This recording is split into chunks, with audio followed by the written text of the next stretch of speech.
پی D M کی کشتی میں سوراخ تو سب سے پہلے شاہد خاقان عباسی صاحب نے کی ہے. فردوس اشرف اعوان صاحبہ جو کہ عمر کی آخری حصے میں ہیں اور تمام حکومتوں کے پورٹفولیو انہوں نے انجوائے کیا ہے. اگر وہ اپنی غلطی مانتی ہے تو میں اس کو معاف کرنے کے لیے تیار ہوں کیونکہ خاتون ہے. ہمارے ساتھ تو زیادتی کی داندلی ہوئی ہے. نون لیگ کا مثال تو ایسے جیسے بجلی کی دو تارے, ایک گرم ایک ٹھنڈا. تو یہ اپنے نواز شریف صاحب اور مریم نواز صاحبہ جو نا وہ گرم تار ہے اور شہباز شریف صاحب جو نا وہ ٹھنڈا ہے. آپ کو یاد ہوگا عمران نیازی یہ کہتے تھے کہ میرے کابینہ مختصر ہوگی. آج ان کی کابینہ 53 ارکان پر مشتمل ہے. تو البتہ یہ آپ کو بتا رہا ہوں کہ بلوچستان کے جو بڑے بڑے فگر ہے, جو سردار ہے نواب ہے, یا جو علاقے کے جو باثر لوگ ہیں, وہ تمام کے تمام پیپلز پارٹی میں اندر چند دنوں میں آپ کو نظر آ جائے گی شمولیت. شاہد خاقان عباسی کی ملازم زیادہ تو کوئی حیثیت نہیں, آپ کو سب کو پتہ ہے. علیکم ناظرین, پروگرام ٹی آر پی 360 میں خوش آمدید. میں ہوں عرفان حیدر. پاکستان پیپلز پارٹی کے نو منتخب ایم این اے ممبر قومی اسمبلی قادر خان مندوخیل صاحب ہمارے ساتھ موجود ہیں پروگرام میں. ان سے کچھ پاکستان پیپلز پارٹی کی جو مستقبل کی پالیسی ہے اس حوالے سے بھی بات کریں گے. اور نو منتخب ایم این اے صاحب, پہلے تو ویلکم کرتے ہیں آپ کو پروگرام. بہت شکریہ, تھینک یو. آپ جیسے ہی قومی اسمبلی کے ممبر بنے اور ایک ٹاک شو میں بلایا گیا تو اس کے بعد ایک تھپڑ بھی آپ کو پڑ گیا تھا. اس حوالے سے کیا کہیں گے؟ آئندہ ان کے ساتھ جانے سے تو منع کر دیا تھا نا آپ نے, فردوس اشرف اعوان صاحبہ کے ساتھ. بالکل منع کر دیا. اور دوسری بات یہ ہے کہ میری تربیت پیپلز پارٹی کے شہید بے نظیر کا, آصف علی زرداری صاحب کا, عدی فریال کا, بلاول صاحب کا, ہمیں تربیت یہ ہے کہ ہم خواتین کے اوپر ہاتھ نہیں اٹھاتے ہیں. اور تو اگر میں ہاتھ اٹھاتا تو آپ سب سے پہلے آپ کلپ چلاتے. الحمدللہ مجھے اس چیز کا فخر حاصل ہے. پی ٹی آئی کے تمام ارکان قومی اسمبلی سینیٹر نے, تمام اپوزیشن نون لیگ نے, پیپلز پارٹی جو تھے ہمارے ساتھ, میڈیا کے لوگ, کراچی سے لے کے سپریم کورٹ بار ایسوسیشن تک اس نے مذمت کی, میرا ساتھ دیے. تو میرے لیے فخر کی بات ہے. اور ہم عورتوں کے اوپر ہاتھ اٹھانا ہم اس کو بےغیرتی سمجھتے ہیں, اس وجہ سے ہم نے اس کو. قانونی چارہ جوئی بھی آپ نے کی, دونوں طرف سے لوگوں نے کہا نہیں کہ رفع دفع کریں, ختم کریں اب اس معاملے کو. آپ کو یاد ہوگا کہ جس دن یہ واقعہ ہوا اس کے اگلے دن میں نے ایک ویڈیو پیغام دیا ہے کہ اگر فردوس اشرف اعوان صاحبہ جو کہ عمر کی آخری حصے میں ہیں اور تمام حکومتوں کے پورٹفولیو انہوں نے انجوائے کیا ہے, تو آئیے فردوس باجی مل کے اپنے آنے والے نسلوں کے لیے کچھ ایسی تاریخی کام کرے, قانون کے حوالے سے, لوگوں کے انصاف کے حوالے سے کرے, تاکہ لوگ ہمیں یاد رکھیں. اگر وہ اپنی غلطی مانتی ہے تو میں اس کو معاف کرنے کے لیے تیار ہوں کیونکہ ایک خاتون ہے. مگر اس کے باوجود انہوں نے ایک نوٹس بھیج دی ہے, تو میں بھی ایک وکیل ہوں, پھر نوٹس کھیلیں گے. ابھی نوٹس کھیلیں گے. پاکستان پیپلز پارٹی کے سینئر رہنماؤں میں شمار ہوتے ہیں نبیل گبول صاحب. 2 روز قبل انہوں نے ٹی وی پہ بیٹھ کے کہا ہے کہ ہمیں تو کہیں سے یقین دہانی کرائی گئی تھی کہ آزاد کشمیر میں آپ کو 16 سیٹیں دی جائیں گی. تو جب اینکر نے سوال کیا ان سے کہ کس نے یقین دہانی کروائی تھی, تو کہتے ہیں عوام نے یقین دہانی کروائی تھی. یہ یقین دہانی کہیں سے پاکستان پیپلز پارٹی کو ہوئی تھی, اس لیے بلاول بھٹو زرداری وہ جو کیمپین چل رہی تھی اسے چھوڑ کے امریکہ چلے گئے تھے, یا جانے کی وجہ کچھ اور تھی؟ کیا یہ یقین دہانی امریکہ سے ہوتے ہیں؟ کیا وہ جو رنگیلا کی ایک فلم تھی انسان اور گندا, اس کی شوٹنگ جو ہے نا وہ امریکہ میں ہوئی تھی؟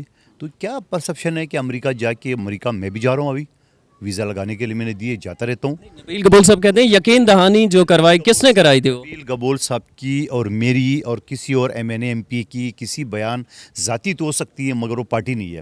نبیل گبول صاحب نے جو بیان دی مجھے سمجھ بھی نہیں آ رہا ہے. اس طرح فواد چودھری صاحب نے کہا کہ پیپلز پارٹی کے پاس تو 7-8 کینڈیڈیٹ ہیں, تو 11 کیسے جیتے ہمارے 45 سیٹوں میں 45 کے 45 کینڈیڈیٹ تھے, اور آزاد کشمیر کے جو مہاجرین کے 12 سیٹیں نکال کے 33 سیٹوں میں ہم وننگ پوزیشن میں تھے. ہمارے ساتھ تو زیادتی کی داندلی ہوئی ہے, تو کس بات کے 11 یا 16؟ ہم تو سارے جیت رہے. اور آج بھی آپ دیکھ رہے ہیں, آج بھی جو دیکھ رہے ہیں, جو باغ کے اوپر, باغ جو الکا ہے اس کے اوپر جو وہ پیپلز پارٹی کے ہمارا چودھری یاسین کے بیٹے کو گرفتار کر لیے ہے, ان کے خلاف قتل کا مقدمہ درج کر لی ہے. تو یہ ریاستی جو غنڈہ گردی ہے یہ تو استعمال کر دے. آپ نے اس کو تجزیہ کاروں کا کہنا ہے کہ پالیسی جو تھی پاکستان پیپلز پارٹی کی, اگر تھوڑی مفاہمت سے چلتے نون لیگ کے ساتھ, کچھ سیٹ ایڈجسٹمنٹ کچھ اس طرح کا معاملہ کرتے تو شاید حکومت کو شکست دینے میں کامیاب ہو جاتے. آپ سمجھتے ہیں کہ غلطی ہوئی ہے؟ نہیں, نون لیگ کا مثال تو ایسے جیسے وہ بجلی کی 2 تارے, ایک گرم ایک ٹھنڈا. تو یہ اپنے نواز شریف صاحب اور مریم نواز صاحبہ جو نا وہ گرم تار ہے, اور شہباز شریف صاحب جو نا وہ ٹھنڈا ہے. تو یہ مل کے مفاد کے لیے لڑ رہے ہیں, اور اسی وجہ سے ہم پی ڈی ایم سے الگ ہو گئے. اور پھر میرے چیئرمین کو ایک ملازم کے ذریعے اس نے نوٹس بھیج دی ہے.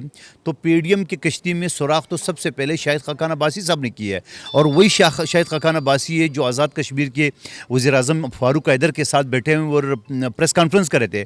آپ کو یاد دلاتا رہوں کہ 1.5 سال پہلے فاروق حیدر صاحب نے جب وہ آزاد کشمیر کے حوالے سے جو انہوں نے بیان دیا تھا کہ اگر نواز شریف صاحب کے خلاف زیادتی ہوتی رہی ہے تو ہم پاکستان کے ساتھ حق پہ ہم سوچیں گے. میں پورے پاکستان میں کھڑا ہو گیا. میں نے کراچی کی عدالت میں سیشن کورٹ میں پٹیشن داخل کیے کہ یہ بندہ اس کے خلاف غداری کا مقدمہ درج کیا جائے. وہ ریجیکٹ ہو گیا. کسی ادارے, کسی تنظیم, کسی پارٹی نے سوائے پیپلز پارٹی کا اس کے اوپر ایکشن یا آواز نہیں اٹھایا. آج اگر اس کے اوپر ایکشن لیتے تو اسماعیل گجر جیسے غدار لوگ دوبارہ پیدا نہیں ہوتے. اور اگر اس کے خلاف بھی ایکشن نہیں لیا گیا تو ایسے غدار اور پیدا ہوتے رہیں گے جو پاکستان کی افواج, پاکستان کی سیکورٹی ایجنسی, پاکستان کے عوام اور ہمارے قبائلی لوگ جو وہاں پہ شہادت کشمیر کے لیے کیے, ایسے لوگ جو نا وہ ان کی شہادتیں ساری جو نا وہ تو پھر ضائع ہوتی جائے گی. تو میں سمجھ رہا ہوں کہ یہ اس طرح حملہ. اور پھر اس نے یہ بھی کہا, فاروق قادر نے خود, شاہد خاقان عباسی جو سابق وزیر اعظم ہے پاکستان کے, ان کی مجگی میں کہ پاکستان سے باہر ہم جدوجہد کریں گے. پاکستان سے باہر آپ کیا جدوجہد کریں گے؟ پاکستان کے خلاف کریں گے, پاکستان کے خلاف کریں گے. اس گفتگو سے مجھے لگ رہا ہے کہ الیکشن سے پہلے نون لیگ کے ساتھ آپ کو بظاہر پاکستان پیپلز پارٹی کی مفاہمت نظر نہیں آ رہی ہے. آپ یہی کہنا چاہ رہے ہیں؟ ہمارا کوئی واسطہ نہیں نون لیگ ساتھ. پی ڈی ایم جو نا ہم ختم کر چکے ہیں. P D M Bilawal Bhutto صاحب نے بنائی تھی. اب وہ پی ڈی ایم کو لے کے جعلی ناموں سے اگر وہ چلا رہے تو چلا لیں, ہمیں کوئی ہمارا کوئی تعلق نہیں پی ڈی ایم. مولانا فضل الرحمان صاحب سے رابطے میں؟ مولانا فضل الرحمان صاحب ایک اچھے عالم دین ہے اور ان کا پہلے بھی زرداری صاحب کے ساتھ بڑے اچھے مراسم رہے ہیں. مجھے نہیں سمجھ میں آ رہا ہے کہ وہ شاید خاقان عباسی کی چکر میں آ گئے یا شہباز شریف یا نواز شریف کے اس کے. تو مجھے امید ہے مولانا فضل الرحمان صاحب واپس اور اے این پی واپس پیپلز پارٹی کا ساتھ دیں گے. سندھ کے اندر ارباب غلام رحیم صاحب کی شمولیت پی ٹی آئی میں, اس کے بعد سندھ میں ایک دھڑا بھی بننے جا رہا ہے جو پاکستان پیپلز پارٹی کے خلاف, اور تحریک انصاف یہ دعویٰ کر رہی ہے مختلف ایم این ایز کہتے ہوئے کہ سندھ کے اندر بھی اگلا وقت تحریک انصاف کا ہے مکمل طور پر. تو پاکستان پیپلز پارٹی اس کے اگینسٹ کیا تیاری کر رہی ہے؟ مجھے تو حسیس بات پہ آ رہی ہے کہ جس حلقے میں آپ بیٹھے ہوئے NA 249 میں ایگزیکٹ 3 مہینے پہلے یہاں جو ضمنی انتخابات ہوا تھا اور فیصل واڈا صاحب یہاں کے MNA تھے اور MP ان کا, وہ 6 نمبر پہ آ گئے. تو اب آپ مجھے بتاؤ ایسی کون سا ان کا جادو منتر وہ کریں گے جس سے وہ پہلے نمبر پہ آ جائے. اور پھر دوسری بات یہ جادو منتر تو وہ کر لیتے ہیں نا, جو ان کے ساتھ ہیں لوگ وہ بھی کر لیتے ہیں. آپ تفصیل بعد میں بتا دینا, میں تو مختصر بات کر رہا ہوں. دوسری بات یہ کہ جو ارباب رحیم کی بات کری, یہ تو چھلے ہوئے کارتوس ہے. کیا یہ GDA کی شکل میں نہیں تھی؟ کیا ذوالفقار مرزا, ارباب رحیم, یہ ساری چلے ہوئے کارتوس, کیا بدین کی نشست پہ ان کو صرف 414 ووٹ نہیں ملے؟ 414 ٹوٹل ووٹ ملے. پیپلز پارٹی کینڈیڈیٹ کو 46,000 ووٹ ملے. تو ان چلے ہوئے کارتوس کو, اور مجھے تو خود حیرت ہے ارباب رحیم کے اوپر, جو کہ ایک زمانے میں اس کا کردار بڑا نگیٹو رہتا تھا علاقے میں. ان کو وزیر اعلیٰ ہوتے ہوئے وزیر اعلیٰ رہا ہے سندھ کا اسی ڈمی حکومتوں کے دور میں. آج اس نے وزیر اعظم کے معاون خصوصی تسلیم کر لی ہے. تو سب سے پہلے تو ان کے لیے شرم کی بات ہے کہ وزیر اعلیٰ کے عہدے پہ رہ کے وہ جا کے معاون خصوصی بن گئے, اور وہ بھی زندگی میں پاکستان میں پہلا کوئی نیا عہدہ جو ہے نا وہ کریٹ کیا ہے سندھ افیئرز کے لیے. اور بھائی سندھ میں افراتفری آپ مچانے کے لیے سندھ افیئرز کے لیے آپ نے معاون خصوصی کر لیے. آپ کرا دو. آپ کو یاد ہوگا عمران نیازی یہ کہتے تھے کہ میرے کابینہ مختصر ہوگی. آج ان کی کابینہ 53 ارکان پر مشتمل ہے. کہاں گئے ان کے وعدے؟ تو یہ جو چلے ہوئے کارتوس ہے, آئیے انشاءاللہ یہ میدان کارتوس ہے. ابھی تھوڑی دیر پہلے, قطع کلامی کی معذرت, تھوڑی دیر پہلے آپ سے رابطہ بھی ہوا ہے بلاول بھٹو زرداری صاحب کا, پارٹی چیئرمین کا. تو کوئی میٹنگ بھی آپ بتا رہے تھے کہ ہونے والی ہے.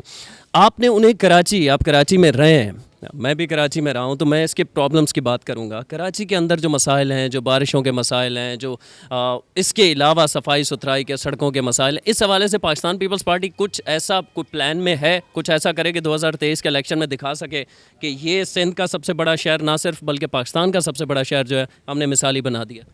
یقیناً الیکشن سے پہلے اگر آپ نے اسپیچز سنی ہوگی ہماری کہ آصف علی زرداری صاحب نے, بلاول بھٹو زرداری صاحب نے, عدی فریاد صاحبہ نے یہ یقین دہانی کرائی ہے کہ ہم NA 249 کو جو 33 سال بعد عوام نے ایک محبت دکھائی ہے اس کو ہم مثالی NA بنائیں گے. اور اس حوالے سے کل بلاول بھٹو زرداری صاحب کے حکم پہ ناصر حسین شاہ صاحب, ہماری تمام ٹیم جو آپ کو نظر آ رہا ہے, سلام آفریدی اور تمام ساتھی, ہم وہاں پہ ہب ریزروائر کا وزٹ کیے ہے جہاں وہ ہائیڈرنٹ یا غیر قانونی چل رہے تھے, ان کا دورہ کیا ہے. تو اس یہ اور آج 4:30 بجے MP MNAs کا اور منسٹروں کا اجلاس بلا ہے بلاول بھٹو صاحب کی صدارت میں. تو انشاءاللہ اسی حوالے سے, اور آپ کو میں یہ یاد دلاؤں کہ اس بجٹ میں جو میرے الیکشن کے فوری بعد یہ بجٹ پاس ہو 2.25 ارب روپے NA-249 کے لیے بجٹ منظور ہو چکا ہے. اس کے علاوہ 10 ارب روپے کا ہب ڈیم سے ڈائریکٹ پانی کا لائن وہ الگ ہے. یہ اسپتال، اسکول، ڈسپینسری اور یہ جو چیزیں آپ کو نظر آئیں گی وہ اسے الگ ہو گئے. تو انشاءاللہ آپ دیکھیں گے میں یہ بہانہ نہیں بناؤں گا کہ میرے پاس ٹائم کم ہے. اگر زندگی رہی 2 سال میرے پاس ہوں گے 2023 تک انشاءاللہ. جہاں MQM نے، PTI نے، نون لیگ نے، کسی پارٹی نے 40 سال میں وہ کام نہیں کیے تو انشاءاللہ جالوں کی مدد سے ہم اگلے 2 سال میں اس NA کو انشاءاللہ مثالی انہیں بنا کے دکھائیں گے. آپ کو ایک ہمیشہ پاکستان پیپلز پارٹی کو تانا ملتا ہے کہ اب صرف سندھ کی جماعت رہ گئی. آصف علی زرداری صاحب جو ہیں کو چیئرمین، انہوں نے پیپلز پارٹی کا بیڑا غرق کر دیا ہے. یہ آپ کو سوشل میڈیا پہ بھی نظر آتا ہوگا. اس قسم کے گفتگو آپ کو بہت نہ صرف آپ کے مخالفین بلکہ صحافی بھی کہتے ہوئے نظر آتے ہیں. تو پنجاب کے اندر دوبارہ اپنے آپ کو ان کرنے کے لیے تو کیا کسی نئے دھڑے کا، جنوبی پنجاب دھڑے کا سہارا، جہانگیر ترین دھڑے کا سہارا پاکستان پیپلز پارٹی کیا کرنے جا رہی ہے؟ یہاں تک بھی باتیں سامنے آئیں، جہانگیر ترین صاحب کو باقاعدہ دعوت بھی دی گئی ہے پاکستان پیپلز پارٹی کی جانب سے. اس بارے میں تو میں کچھ نہیں بتا سکتا ہوں. البتہ یہ آپ کو بتا رہا ہوں کہ بلوچستان کے جو بڑے بڑے فگر ہے، جو سردار ہے، نواب ہے، یا جو علاقے کے جو باثر لوگ ہیں، وہ تمام کے تمام پیپلز پارٹی میں آئندہ چند دنوں میں آپ کو نظر آ جائے گی شمولیت. اور اسی طرح زرداری صاحب خبر دے رہے ہیں کہ اگلے چند دنوں میں انشاءاللہ. اور آپ کو یاد ہوگا جب آصف علی زرداری صاحب پنجاب گئے 4-6 دن کے لیے تو وہاں بھی کلبلی مچ گئی. اور کلبلی یوں مچ گئی جب انہوں نے اسپیکر پنجاب، کھلبلی حکومت میں مچی تھی، نون لیگ میں، حکومت میں، دونوں میں مچی تھی. سب سے زیادہ حکومت تھی. اور آپ کو یاد ہوگا کہ جب چودھری برادران کا جو ایک منسٹر لینا تھا، انہوں نے، آپ کو پتا ہو کہ ٹوٹل 5 MNA میں سے 2 وزیر ہیں کافلی کے، اور ان کی ٹوٹل 10 MPA میں سے اسپیکر موجود ہے. جب آصف علی زرداری صاحب نے چودھری برادران سے ملاقات کی ہے تو فوراً اس کی بیٹے مونس الہی کو وفاقی وزیر بنا دیا گیا. تو اس سے کیا اندازہ ہے؟ اس سے یہ اندازہ ہے کہ پیپلز پارٹی پنجاب میں انشاءاللہ اپنا جھنڈا گاڑی گی. اور آپ جو بات آپ نے کی ہے کہ پیپلز پارٹی سکڑ کے رہ گئی، پیپلز پارٹی تو بڑھ گئی. آپ کو میں شہید ذوالفقار علی بھٹو صاحب کے وقت سے لے کے بی بی شہید کے وقت، آصف علی زرداری صاحب کے وقت، آج بلاول بھٹو زرداری صاحب کے وقت میں ہمارا سندھ میں ایک کم 100 MP ہے جو تاریخ میں پہلی مرتبہ اتنے تعداد میں. دوسری بات یہ ہے کہ پچھلی مرتبہ آزاد کشمیر میں ہمارے صرف 3 MLA تھے، اس وقت ہمارے 11 ہے. اور آپ کو پتہ ہے سینٹ میں ہمارا اپوزیشن لیڈر ہے. قومی اسمبلی میں ہمارے 56. وہاں تو وہ نون لیگ کہتی ہے ہمارے ساتھ گیم ہوا ہے نا، وعدہ کچھ اور ہوا تھا پاکستان پیپلز پارٹی سے، یہیں سے تو آپ کے اختلافات ہوئے ہیں. میری بات سنو، وہ اختلافات تو سب سے زیادہ اس سیٹ پہ ہوا ہے جس پہ آپ بیٹھے ہوئے ہیں. جو یہ ہمیں یہ کہہ رہے تھے کہ سندھ حکومت استعفیٰ دے. آپ کو یاد ہے نون لیگ کے 2 لوگوں نے جب استعفیٰ اسپیکر کو بھیجے تھے، اور جب مریم بی بی نے یہ کہا کہ استعفیٰ اسپیکر کے منہ پہ مارے، منہ پہ کیا مارنے تھے، انہیں پاؤں پڑ گیا، بھائی ہم نے استعفیٰ واپس دے دو. اب آپ کے سامنے کی بات ہے، وہ جو بھی نام ہے عباسی صاحب اس طرح کر کے نام. اور پھر جب اس سیٹ پہ جب پریشر دے رہے تھے کہ نون لیگ PDM کی صورت میں، جہاں اس میں ٹانگا پارٹی، وہ نورانی صاحب کا بیٹا ہے جو پورے پاکستان میں کونسلر بھی نہیں ہے، وہ بھی اپنا چلانگے مارا تھا پیپلز پارٹی سے. فالوئنگ تو ہے نا ان کے، ٹھیک ہے وہ الیکشن نہیں لڑے. کس بات کی فالوئنگ ہے؟ میری بات سنو، جب ایک کونسلر نہیں ہو تو فالوئنگ کہاں سے آئیں گے؟ ہماری پاکستان میں اس وقت بھی 2nd پوزیشن ہے، تو ہمیں تو آپ کہتے ہو کہ ہم ختم ہو گئے. دوسری بات یہ ہے کہ جب یہ شاہد خاقان عباسی صاحب بلاول صاحب کے پاس گئے، انہوں نے کہا مجھے یہ اپنا کینڈیڈیٹ کو وڈرا کرائے. تو میں نے پریس کانفرنس کی اپنی ساتھیوں سمیت کہ بابا یہ بتائے کہ جب آپ استعفے کے لیے صبح شام کرے ہو تو آپ یہ ضمنی انتخابات جو آپ کو خود نہیں پتہ کہ 4 دن آپ سیٹ رکھیں گے یا 6 دن رکھیں گے، تو آپ استعفیٰ دینے کے لیے سیٹ رکھ رہے ہیں.